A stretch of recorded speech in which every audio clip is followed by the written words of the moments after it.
How's it going, everybody? Welcome back to Athearn Reviews. Today we're looking at another product from Athearn. We're looking at an Athearn EMD SD45, and this is Southern Pacific 9340, and it has economy, and it's in its as-delivered paint scheme. And because you guys voted yes, I'm reviewing it. So because I already reviewed an SD45 in the past, and so I put a poll out being like, hey, I picked up a couple of these, and they're in the as-delivered paint scheme. So do you guys want me to review them? And there was a resounding yes. So I'm doing that. Okay, so we have a few things in here. First of all, there is this bag, which has the front coupler cut bar in it, which is, I don't understand why they couldn't put it on themselves, which is really annoying. But, oh well. Let's get it out of here. And because somebody complained that my unboxings took too long, I'm not going to waste a lot of time here.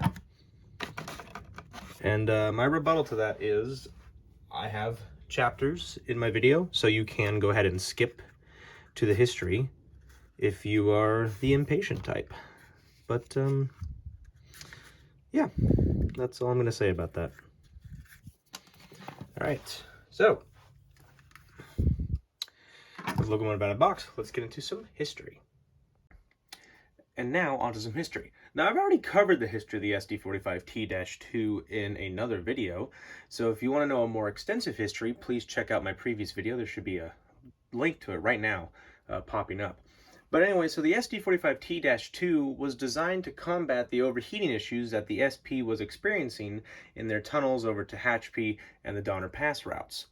The intakes were lowered to the lower bottom of the car body down here, as opposed to being up here, because, well, hot gases rise, and in a tunnel, there's not really many places for that air to escape. And the function of EMD's locomotives is that once it starts to get hot, it starts to lower the horsepower so that it doesn't kill the engine. And well, when you're stuck in a snow shed or a tunnel over on Donner Pass, you need as much horsepower as you can fighting that 2% grade. So EMD and SP went to the drawing board and they created the tunnel motor. So there are two variants, the SD45T-2 and the SD40T-2. Now I've reviewed several SD40T-2s in the past, but they are essentially the same. The only difference between them and the SD40T-2 is the nose. The nose is much more stout on the SD45 as opposed to the SD40, which has a slightly longer nose and a longer forward walkway. Now, our locomotive here, SP9340, was built somewhere in early 1974. Unfortunately, I couldn't find an exact date, but it served with the SP up until the SP-UP merger, served for a few more years up until at least, I want to say 2000, and then it was presumably scrapped. So, with history out of the way, let us get into some details, starting with the front. So we're looking at the front of the locomotive. We're going to start at the top and work our way down to the bottom, as we always do. Starting at the top here, you can see the Nathan P3 horn, and I do excuse that bird. It is the middle of the day. But here's the horn right here, and there is the bell. This was a very unique design. Most locomotives do not have their bells on top. They're usually down in this area to protect them from the elements and getting hit by a stray rock or a stick or such what. But anyway, you can actually see the stand that holds the bell in place. And when we look at the roof of the locomotive, you'll be able to see the pipes that control the air for the horn and the bell to allow them to work. Right down here, we have the gyro light, which was a very iconic light package for the SP. You always knew it was an SP locomotive when you saw the flashing gyro light. We have our number boards that parallel the gyro light, 9340 here and here. Unfortunately, they do not light up. I wish they did. That would look really cool. Moving down here, you can see the L-shaped window of the SP. This was another trademark of the SP, or very common for them, that is. And basically, it allowed the engineer to have a better safety visibility, because there's a piece of metal in between the windows here. So they did this. However, in the late 80s and early 90s, after the failed attempt of the Santa Fe Southern Pacific merger, they went back, and when they were rebuilding these locomotives, They removed the L-shaped window and put a piece of metal in between. And so they became pretty much every other locomotive ever. We have some separately applied windshield wipers here, here, and here. And you can also see the door that leads into the cab here. I'm not quite sure what this, it looks like a GPS dome, but they didn't have GPS domes in the 70s. So if any SP experts know what this little dome of such what is, please let me know in the comments. We have a grab iron right here and a sand filler hatch right here as well. There's another sand filler hatch right behind the emergency light. And there is the emergency light right here. Unfortunately, that does not operate when the locomotive has power. Most Athearn ready-to-run locomotives have basic lighting features. So the main headlight and then the gyro light, those are really the only pieces of light that actually work on this locomotive. Here is our main headlight, by the way, and that does operate when the locomotive is in forward motion. We have our class lights. They have been painted silver to act like there is a light in there. Unfortunately, they are just part of the shell. They've been molded in, so they do not light up. We have the SP logo right here, as well as some grab irons here and here. There is the walkway light right here, a couple of compartments here, as well as there. And as we move down here, you can see the front anti-climber. Down here is where the coupler cut bar would be placed if I took the time to glue it on, but I'm not going to do that here in the review because I review these things straight out of the box, no details added upon them. We have our knuckle right here, which is very nice indeed. A large SP snowplow, 3 MU hoses on either side of the knuckle here, and there is the air brake hose. All right, so now let's look at some rear detail. Looking at the rear of the locomotive, starting at the top here, you can see a grab iron that is on the top here. We'll be able to see this in much better detail when we look at the roof. There are 2 lift rings here and here. The rear sand filler hatch, and here is our rear headlight, which operates when the locomotive is reversing. The SD45T-2s did not have the gyro light and UDE light that was famous among the SD40T-2s and the SD40Rs that the SP owned. Now, I'm not quite sure what the reasoning was, but just like the SD45X, they only had a rear headlight. Right now, we also have some grab irons that lead from the top of the locomotive down to the walkway here. We have our rear class lights here and here. There is our number, 9340. We have a full-width anti-climber here, just like the SD45X. You can see the handrails and the white handrails that are the grabs for climbing. And then here's the thing that throws me off. You can just see it there, but there is the rear coupler cut bar. Now, why Athearn decided not to factory install the front one, I would really love to know why, because it is a pain in the butt to get that on, because it is a wire and it is very finicky. So Athearn, if anybody from Athearn is listening, please let me know why you chose not to put the front coupler cut bar on the locomotive straight out of the factory. Okay, without rant over. Here is our knuckles, our rear knuckle right here. 3 MU hoses here and here, our air brake hose, and our rear snowplow. All right, so now let's look at some side detail. Looking at the conductor's side of the locomotive, starting at the front here, we have our forward walkway steps that lead up to the forward walkway. A silver F right here to indicate this is the front of the locomotive. You can see through the scarlet color, there is the hand brake right there. We have some legible rating that says hopper full or raw water only. There is the builder's plate, and you can just see the GM logo. There's the jack pad right here, and I'm not quite sure what this shark fin is for. It could be a spare jack pad, but I'm not sure. Once again, SP experts, please let me know what that little shark fin is for. We have our side number here, 9340, with a couple of electrical boxes right here and here. There is that dome that I mentioned. And once again, please let me know what this is for. I would really like to know for when I'm reviewing future SP locomotives. We have our lovely sunshade, and you can actually see the windows. They do open, but I prefer to keep them closed because once they slide all the way in, you can't get them out, and that is not ideal unless you're going to put a crew figure and his arm's going to be sticking out. And here is a armrest for the crew figure if you're going to put one in. We have another electrical box right here, and as we move the locomotive forward, you can see the truck detail. It's kind of basic, but it's still nice looking.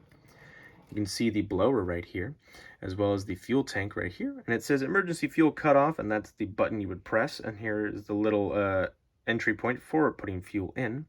You can see the separately applied rear windshield wiper for the cab here.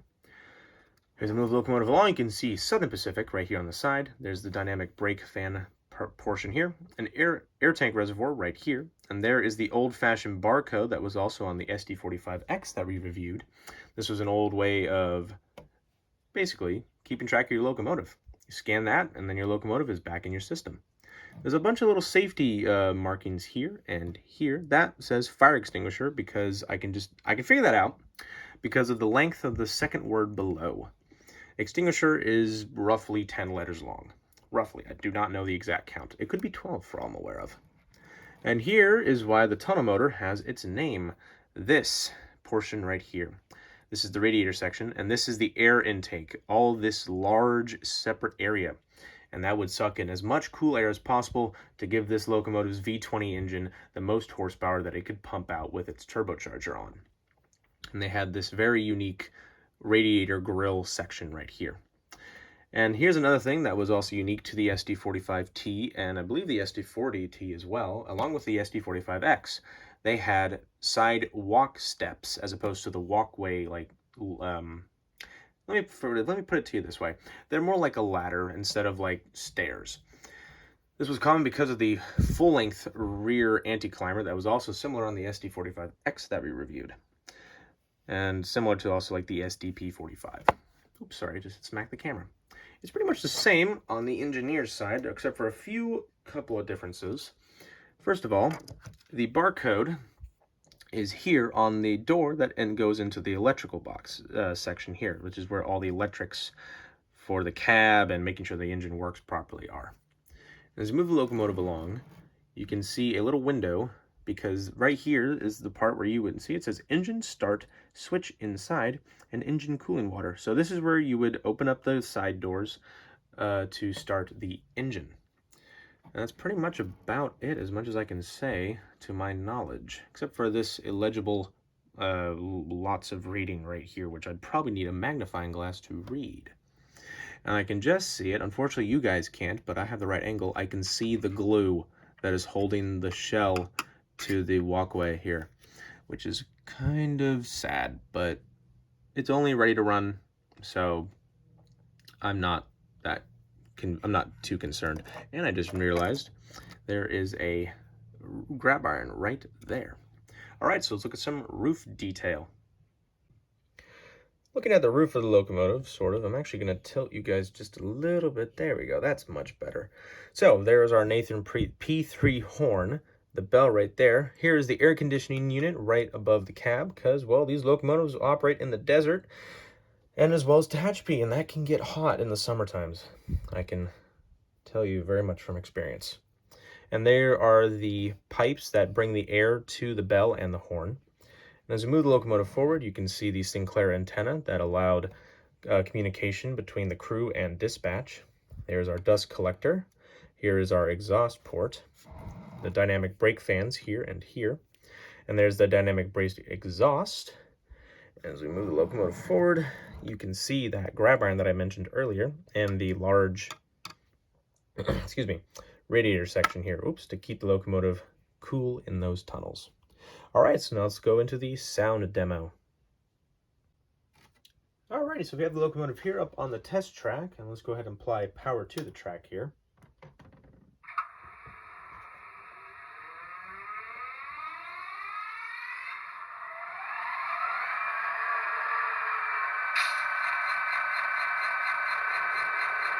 Alright, so you've heard the startup sequence there. And now we're going to go ahead and hit F0, which turns on the main headlight. As you see, it is on. Now we're just going to go down the list here. F1 is the bell.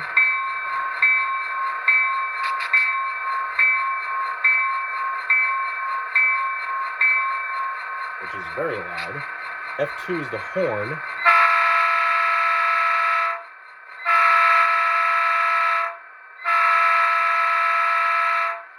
That is also very loud, and I can hear it making the speaker go a little staticky. F3 is a short horn. Now, F4 is dynamic brakes or straight to idle. In this situation, it'll be straight to idle, but if the locomotive was moving, it could turn on the dynamic brakes and act like we were slowing a train down on the 2% grade going down the Donner Pass route. Now, F5 is another lighting effect, which I don't believe it does anything. Yes, that is correct. There's no lighting effect on F5 with this locomotive, but on F6, we can turn on the forward gyro light. As you can see, it is flashing. Doesn't look as cool as, say, a scale train's gyro light function, but it's flashing, so it does work. We're going to leave that on. Now, F7 is a dimmer, so that would dim the forward headlight or the rear headlight, depending on the direction. And we're going to undim that. F8 is mute. It's not like a loc sound decoder where you turn that off, then the startup sequence will start again. F9 and F10 are not used. Now, if I switch to F11, you will hear the brake, the set, or not. And now it just got released. F12 is not used. F13 is the couple and uncouple. So it just coupled on, and then just uncoupled there. F14 is half speed and momentum override. Not quite sure what that means, but I'm sure somebody will explain it to me in the future. There's an all aboard and coach doors thing on F23, which makes no sense. Oh, okay. F26 and F27 are an engine RPM notch up and also notch down, so let's see what happens here. Oh.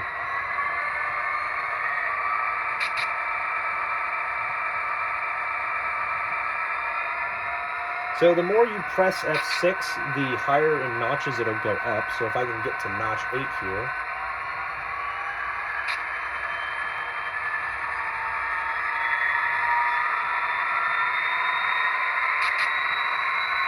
So I think that's currently at notch 8 right now. And I'm actually going to go straight back to F4 to go straight to idle here. No, instead you're going to hear the dynamic brakes. This is a very interesting noise. Okay, so I'm going to have to go back here. And then if you can constantly press F27, you can go back down to idle. Now, like I said earlier, the UDE light, aka the emergency Mars light here, does not work, which is a bit of a shame. I wish it did. I think I accidentally shut the locomotive off, quote unquote. Yes, I absolutely did. Because I pretty much turned its engine off. So I'd hit F26 again in order to make that work. Okay. So, let's get my, sorry, excuse the shadow. So, let's turn off F6, F0, and let's get into my final thoughts. So overall, I think this is a very good looking locomotive. It looks great and also sounds great. Yes, it makes me slightly deaf, but that's okay. I don't really mind.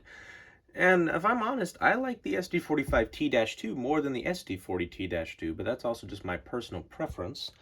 I don't know why I like the 45 over the 40, but I think it just comes down to me liking high horsepower locomotives, considering I own an SD90 and an SD80, and several SD45s, as opposed to SD40s. But anyway, thank you very much for watching. If you enjoyed this video, please hit that like button. Also subscribe if you have not. I got this locomotive on Train World, and I will definitely provide a link in the description down below. And mind you, I bought a second one as well. I bought this locomotive's sister, number 9338. And it pretty much looks the exact same, the only difference being the number on the side of the locomotive. But anyway, thank you very much for watching, and I'll see you guys in the next video. Bye for now.